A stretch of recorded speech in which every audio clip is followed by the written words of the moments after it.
عسلامتكم الناس الكل، مرحبا بكم في قناتنا. كما عودناكم ديما فيديو جديد ووصفة جديدة وتجربة جديدة. تجربتنا لليوم كانت على أساس النية، يعني كانت باش نقد بان سويس، لكن يعني النتيجة كانت باش تكوني هيك، لكن أنا جتني النتيجة هذه. لهذا ما يمنعش إنها كان المطعم متاعه والله حلو حلو حلو، نودكم نشهيكم.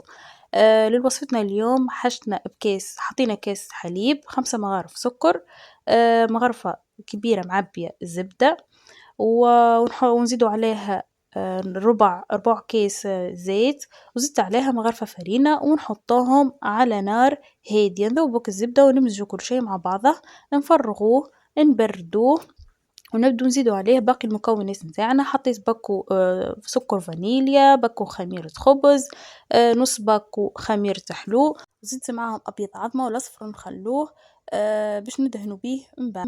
ونبدو نزيدو في الفرينة بشوي بشوي لين تتلملنا العجينة. نتحصلوا على عجينة ماهيش كاسحة وماهيش طرية، يعني طرية، ونخلوها ترتاح من ربع ساعة. عندي هنا 3 مغارف زبدة، زدت معاهم باقي نص باكو خميرة الحلو. وعندي تو بعد ما ارتحت البات متاعي نقسمها على 7 قطع، ونحل كل قطعة وحدها. كما تشوفوا نحلوا القطعة الأولى وندهنوها بالزبدة اللي خلطناها مع الخميرة، ونغطوها بطبقة أخرى، ونزيدوا ندهنوا بالزبدة، ونواصلوا على المنوال هذاك حتى نكملوا الطبقات متاعنا الكل، وأكيد طبقة الأخرى من غير ما ندهنوها، ونخلوها ترتاح شوي في الفريجيدير. تو نخرجها ونحلها طبقة كبيرة بالطريقة هذه. عندي هنا كريم باتيسير باش نحطها فوقها، ونزيد معاهم طريف زبيب. هذه يعني الطريقة اللي يتفرج عنه ويعرف الطريقة هذه يقول وش الخطأ اللي عملته، باش أنايا باش أنا مجتنيش يعني النتيجة المطلوبة إنها تجي. وبديت نرولي فيها صحيح، أنا حسيت هنا العجينة بلكش عملتها هنا خاطر ما عطتنيش الطوع. هل ترى زعما خاطرني ما خليتهاش ترتاح بزايد وقت معناتها، ولا شنو؟ اللي يعرف خطأ يقول لي. قسمتهم لهنا القطاع متاعي بطريقة بوسط الخيط هذاك باش يسهل لي القسمين. ندهن الكعبات متاعي بالاصفر العظم، ونحطهم في الفور على نار هادية، وصحة وفرحة.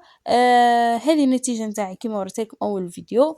الحق والله مطعمه كما قلت لكم نودكم ونشهيكم كتجربة، والله محلاه متاع فطور صباح، متاع قهوة عشية. أما أنا بركة حبيت نعرف علاش ما جتنيش بالتكستير اللي كما وريتلكم في التصويرة معناه. هذه وصفتنا اليوم، ان شاء الله راهو الفيديو عجبكم. ان شاء الله ما عادش نغيبوا عليكم. ما تنسوش اللايك والاشتراك، خلي قناتنا تكبر، خاطر والله ما تصوروش قديش نفرح كل ونلقى نمبر الاشتراكات قاعدة تزيد.